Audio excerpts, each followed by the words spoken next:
Welcome into the Wiltfong Whip Around. It is Monday, April 22nd. We're coming off a big weekend of spring game. We saw lots of visits, and Steve has some new predictions.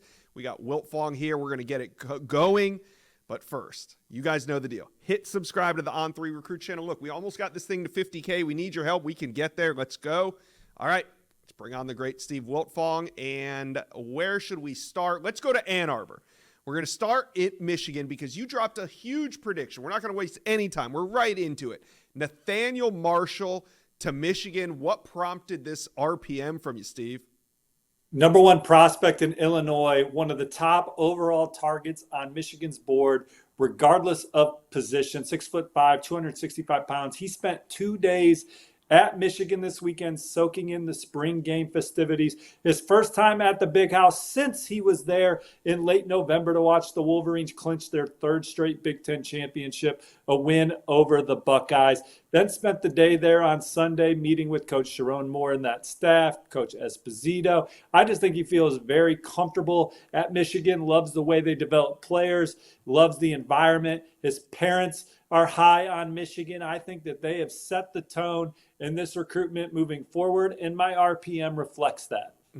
That would be a huge pickup on the defensive side of the ball. Let's flip over to the offensive side of the ball. Interior offensive lineman Avery Gash, he was on campus. You already have a prediction in for Gash heading into the weekend. Coming out of the weekend, do you like that prediction or do you love that prediction? Absolutely love it. Another amazing visit for him. He's been to Michigan like 15 times. He might have been the tour guide for Nate Marshall and his family. He's been there so much, but he just loves the caliber that Michigan plays, the offensive line position. And it doesn't hurt that new head coach Sharon Moore has been his lead recruiter for several years as the former offensive line coach. Also has a great relationship with Coach Newsome. Michigan is definitely the program to beat, as he also considers Ohio State, Wisconsin, and Michigan State. A decision is expected very soon, and the Wolverines look like they're about to start heating up on the trail here. All right, trending in the right direction there. All right, let's hit on some more important visitors at the wide receiver position. See Derek Meadows, CJ Sadler, Phillip Wright here. We'll start with Derek Meadows. He came in from Las Vegas. We felt like Michigan was in this one, but still had a little work to do. What are you hearing on Derek Meadows coming out of this visit?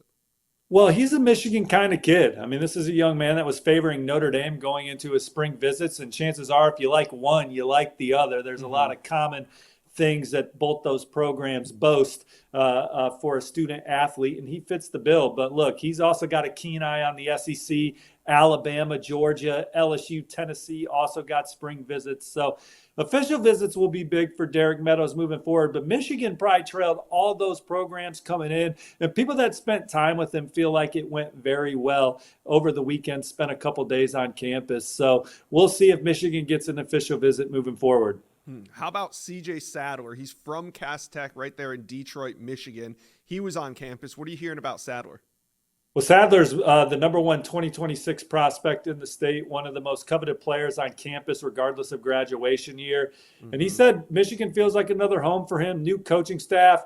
Said Coach Jim leaving, but he still felt at home around Coach Sharon Moore, Coach Bellamy, and that new staff. And Michigan's obviously in the thick of that one. CJ Sadler's going to be at Colorado spring game this weekend. He's been out to Boulder several times, so this is another opportunity for Colorado. These two programs are two of the ones that are definitely highest on his list and two of the programs that he's visited the most so far. All right, now wide receiver Phillip Wright, he was in town, and he's coming all the way from Louisiana. What's Michigan doing going down to Louisiana to recruit wide receivers? Well, Coach Bellamy's from down there. Phillip Wright raved about his experience, said it's one of the top places he's been so far. And what he said about Michigan is kind of what we talked about on your show. Was it Whip Around last week or the Inside Scoop on Sunday? But Phillip Wright, he said they don't chase stars. They chase the best people, and they put the best 11 on the field, and that really stood out to him about Michigan. All right, Michigan fans, tap in with me. Comment section below. How are we feeling about the spring game recruiting efforts? Let me know. All right, let's go down to South Carolina. We're in Columbia because the Gamecocks held their annual spring game, and they got some action on the recruiting trail.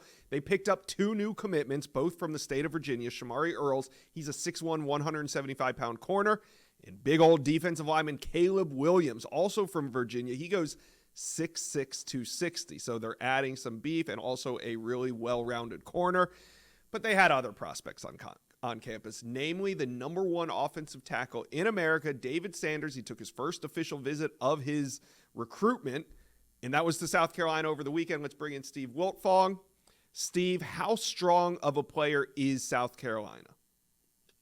Well, this is a program where he views as a place that he can be an instant impact player on the offensive front. So that's one thing that excites him about South Carolina. And he loves Coach Beamer, and that coaching staff feels very comfortable around them. Gamecock Central had a nice interview with him where he's saying that this visit set the bar for him moving forward. Now, I think that Clemson, Georgia, Tennessee, Ohio State gave David Sanders terrific visits this spring. He's going to take official visits to see all those programs this summer. We'll also do a midweek to Alabama during the summer. So 5 more official visits in play. But South Carolina showed David Sanders and his family what an official visit's supposed to look like, and he sees an opportunity to be an instant impact player for the Gamecocks. Yeah, I just worry that this early official visit, the impact of it could wear off by the time he takes his 4th, 5th, 6th official visit. So we'll see there. Well, they needed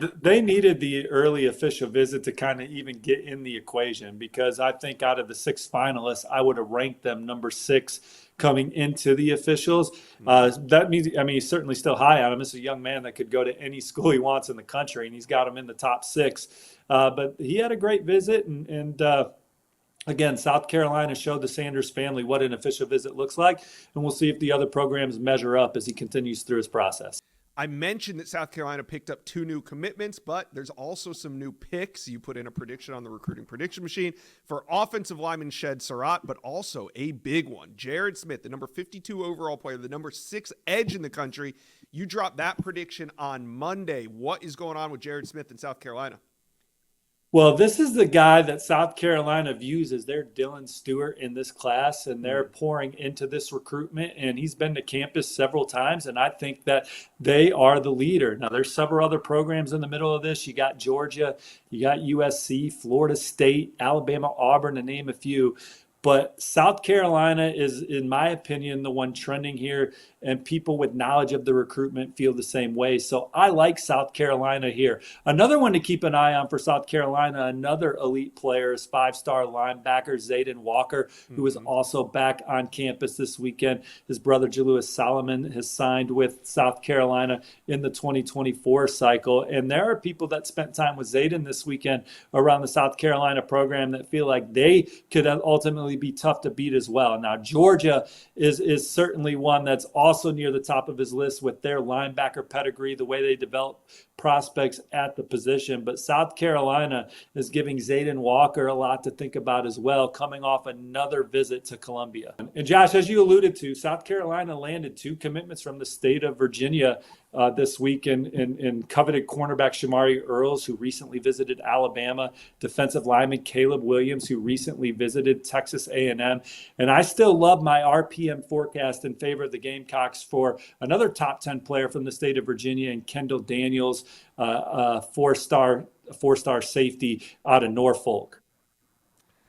All right. There's South Carolina red hot on the recruiting trail coming out of the spring game, looking to capitalize more before we get to summer.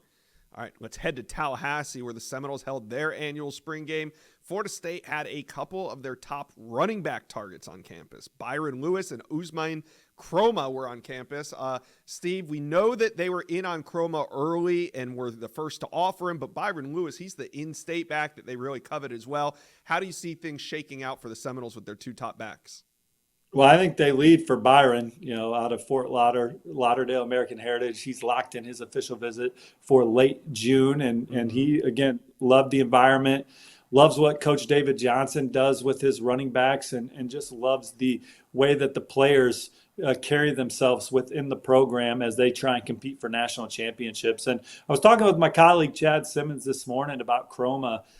Florida State is setting the bar in that recruitment as well. He's been there a couple times here this calendar year, going to be back for an official visit. Now, Georgia has obviously really ramped things up with Chroma, so we'll see if the Bulldogs can make a move. But Florida State is in excellent position for a couple of their top targets here in the backfield in Chroma and Byron Louie. And then J.P. Powell's another running back target from the Peach State who visited over the weekend. That's also extremely high on Florida State for the way they develop players.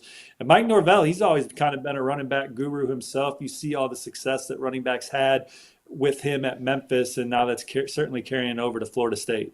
Yeah, Florida State closing in on a running back commitment. We'll see what happens there. Now, they also want to add to the trenches, and over the weekend, they had a UF commit on campus, and that's defensive lineman Jalen Wiggins.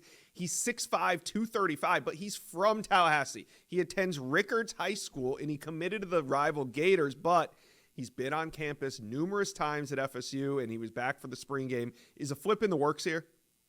Also visited for Legacy Weekend earlier this spring. I wouldn't say that he is going to flip right this moment, but certainly Florida State is a program to keep an eye on. He's obviously showing a lot of genuine interest in the Seminoles right now. This is a young man coveted just as much for what he does on the field as what he does in the classroom, as programs like Stanford also try and get in line for Jalen Wiggins. Yeah, FSU fans, tap in with us. Let me know, is a big flip in the works? Can they grab one from UF? I mean, he's from Tallahassee. Comment section below. Let me know how you guys are feeling. All right, USC spring game was this weekend, and boy, did they attract some talent, namely Jakeem Stewart, the number one player in the 2026 class. There's rumors maybe he's going to reclassify. Steve, it sounds like he had a terrific visit out to California. What are you hearing about Jakeem Stewart coming out of this trip to see the USC Trojans spring game? Well, talking to Jakeem and talking to his private defensive ends coach, Clyde Alexander from Edge Assassins, USC is certainly one of the front runners in this recruitment. This was his third time on the Trojans campus, and they love Coach Eric Henderson and what he brings to the table, what he did with the Los Angeles Rams, helping them win a Super Bowl, coaching guys like Aaron Donald. They view him as one of the premier defensive line coaches in the country. Lincoln Riley sat down with Jakeem Stewart and said, who's got a better situation than USC for what we offer on the field and for what Los Angeles could offer you as a prospect and then person. So USC certainly one of the top schools here. He's going to come back for camp where he'll get a chance to work with Coach Henderson, and then he's going to be at USC season opener against LSU in Las Vegas. So Jakeem Stewart visiting Oregon this coming weekend for the Ducks spring game. Had a great visit to Ohio State, Texas, Ohio State, Miami, certainly LSU, some of the other contenders. But USC in line for a fourth visit this summer. Then I'll watch them play in the opener, and then I would imagine he'll get back for an official visit, particularly if he reclassifies. So he's going to spend as much time on the USC campus as some of those dudes that play in the Trinity League in nearby Los Angeles get over there. So there's no question he's super high on USC. All right, let's stay with USC. The number 5 corner in the 2026 class, RJ Sermons, was out there. It seemed like he loved that visit too. Is USC in good shape with the in-state corner? Yeah, he's a legacy recruit. His father played for USC, and he enjoyed watching the scrimmage, says the family makes him feel like family. And he called the defensive coaching staff elite. That's big on development. A lot of these off-season hires that Michigan has made, that USC has made, has certainly resonated with Sermons and his family. Yeah, so let's head out to Texas. Let's go down to Texas A&M, actually. They had some big names on campus, bunch of 5-stars. We'll start here with wide receiver Khaleke Lockett. He's an in-state 5-star, Texas A&M pushing. Where do you think the Aggies stand right now with one of the top in-state wide receivers? Well, this is his second time on campus with Texas A&M this calendar year, and he said the culture change at A&M is eye-catching. Coach Elko is really making a big impact, not only with the players, but with the coaches and fans. You can tell he means business. Khaleke also enjoyed spending time with quarterback commit Husan Longstreet, who was back for the first time since he committed to Texas A&M over Auburn. So those two are starting to build a rapport. Next thing for A&M is getting on the calendar for an official visit. He's got trips locked in with LSU, Florida State, Texas, and USC. There's been some buzz that LSU might be the program to beat in this one. So we'll see if these other programs can make a move on the Tigers as we head into summer. All right. Another Texas five-star was on campus, and that's Michael Fasusi. He had a busy weekend because he was also out at Oregon. But what are you hearing about Fasusi in the Aggies? I think he's been there 3 times this spring. Mm-hmm. Loves what he's seen from Coach Elko and this new coaching staff. Coach Adam Cushing's a guy that he believes can get the best out of him. So Texas A&M, they've made up a lot of ground in this recruitment under this new coaching staff. He's going to take some officials in the summer. Now he's got a big week coming up as he gets back to Oklahoma. He's been to Oklahoma a ton. Oklahoma is certainly one of the top schools in this recruitment. He's going to be at Colorado spring game. Then he'll take his officials. Missouri's in there, Oregon's in there, Texas, Texas A&M, Oklahoma. We'll see if the Buffaloes make a move. Georgia impressed them this spring. So there's a lot of contenders in this one. But the Sooners and Aggies are certainly 2 programs that I think are right in the middle of it. How about one more in-state five-star? We're going to talk Jonah Williams. Do you feel that his recruitment is as open as Fasusi and Lockett's recruitment, or do you think he's zeroed in on a team or two? No, I'm getting the sense that this young man is still going through his process, and he's also one of the best baseball players in this class. Josh, this dude scored a touchdown 6 different ways: rushing, receiving, punt return, kick return, fumble recovery, and pick 6. He's just a phenomenal player that impacts the game perhaps as much as anybody in the country with all the responsibilities he has there at Galveston Ball. And this was his second time at A&M this spring. He was also there late March. So it's looking like Texas A&M is rising. Oklahoma was considered the favorite coming into the spring, but he's had some good trips to LSU, had a great trip to Ohio State. Oregon's in there. He's been at Texas. So there's quite a few contenders. One thing he likes about A&M is Mike Elko's background and just being a safeties coach, kind of how he came up in his profession. Safety's kind of his forte, and Jonah likes that as he considers Texas A&M moving forward. He just points to the strong player development he could get playing for Coach Mike Elko. How do you feel, just generally speaking, about Mike Elko's recruiting? Is he catching on there at Texas A&M? I mean, he's coming from Duke. So when it comes to these top-tier five-star recruits, is he able to get in some of these recruitments just with him being on campus for a couple months? Well, at Duke, he was recruiting in different waters, but in his career, he was at Notre Dame, where he helped the Irish land 5-star safety Kyle Hamilton. He was at A&M, where they recruited a lot of blue chippers and recruited against a lot of good logos. So he's seasoned in all arenas. We know that he's a really good evaluator. I think he is good at projecting what players look like in high school and how they'll fit what he's trying to do schematically. And then certainly what he did at Duke, instantly turning that program around and making them one of the more formidable teams in the ACC.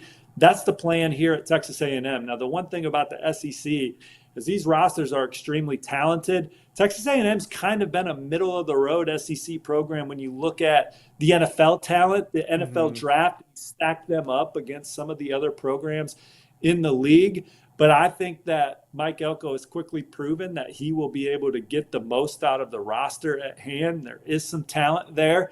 They just wrapped up their first spring camp, and they'll know what they need to get together before they go into fall camp.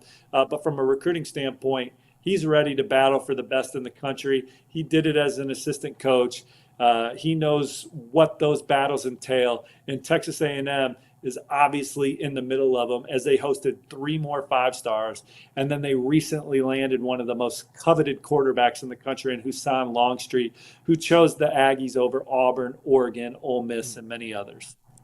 All right, let's head to Oregon. They had a very important weekend when it came to defensive back recruiting. Safety Trey Nutt was on campus. He's trending to Ohio State at 80%. They also had cornerback Chuck McDonald from California. He's trending to USC at 70%. Now, that's if you consider their recruiting prediction machine percentages to be accurate. Steve, did Oregon make up ground on these top DB targets over the weekend? Well, with Trey McNutt, the RPM might read 80% Ohio State, but I don't feel that way. I think Ohio State's one of the top 4 schools I'm looking at. Oregon is one of them. Texas A&M is another. And then you have USC. So Oregon is right in the thick of that one. This was a return visit to campus, and he said that this visit kind of set the bar for his recruitment moving forward. So you could say maybe Oregon has the edge for Trey McNutt right now as he continues through his prospect process. I expect him to get back for an official visit. That third week in June is the one that I think he'll be back for. Oregon's going to host Blue Chippers every weekend in June. So we're going to be talking a lot about Oregon this summer as they pursue another top 5 class. Trey McNutt's one of their favorite players. He felt that from the coaching staff. Coach Dan Lanning and company. It was a great visit for him and his mom, and do not sleep on Oregon there. And Chuck McDonald, it was his first visit to Oregon. He's definitely going to come back. And obviously, I think USC is the RPM leader for him, and he's been to the local campus a few times. George has given him a good visit too. He's made some rounds. Notre Dame got a visit. So he's looking at several schools, but Oregon is obviously on his short list as well. All right, let's round out the Wiltfong Whip Around with a trip to South Bend. Deuce Knight was back on campus, but also on 300 wide receiver Javen Boggs visited Notre Dame for that spring game. What are you hearing about Notre Dame recruiting coming out of this one? Well, Javen Boggs, he's talking about getting back for an unofficial and then an official visit. So that's a job well done if they're able to do that, because he got some upcoming trips to other schools. And he recently put out his top list, and I had Notre Dame in the back end there. Notre Dame, they need an explosive wideout in this class, and Javon Boggs and Derek Meadows are kind of the two that they've zeroed in on. So getting them up for the spring game visit, getting them around Deuce Knight, getting them around this program. Mike Denbrock's certainly able to show that he's coached some of the best receivers in college football over the course of his career. It was a really good visit to Notre Dame. Now, we'll see if he actually goes through with another unofficial and then an official visit. Then we can say Notre Dame is very much one of the serious contenders in this recruitment. And certainly Deuce Knight, second visit this spring, spent multiple days on campus in March where he saw a couple spring practices. Loves what Coach Gino Guidolgi's doing with the quarterbacks. Enjoyed getting around Marcus Freeman. He posted a picture, and we referenced this before the visit, Josh. He posted a picture with Notre Dame's 3 offensive line commits: Will Black, Matty Augustine, Owen Strebig. I mean, those 3 guys look the absolute part. Will Black's our number 1 ranked offensive tackle in the country. Notre Dame's offensive line is one of the best in the country year in and year out, and Deuce saw exactly why with the guys coming in his class. And so he likes the guys in the fold. Notre Dame's got a top 5 class. You know, other schools are still trying to knock on the door and see if Deuce is still available. But another great visit to South Bend. He enjoyed being in the stadium. The fans show him first-class love, and he's happy about the Irish. All right, another action-packed episode of the Wiltfong Whip Around, and I'm sure this coming weekend there's going to be a lot to talk about as well. We got more spring games, more visits, probably some more predictions from you, Steve. Whew, busy week, huh? Absolutely. Nebraska spring game, Oregon spring game. Join Chad Simmons on an RPM pick for Alabama. Spring game Dawson coming up. Merritt, Colorado spring game coming up. So, yeah, it's another busy week on the trail.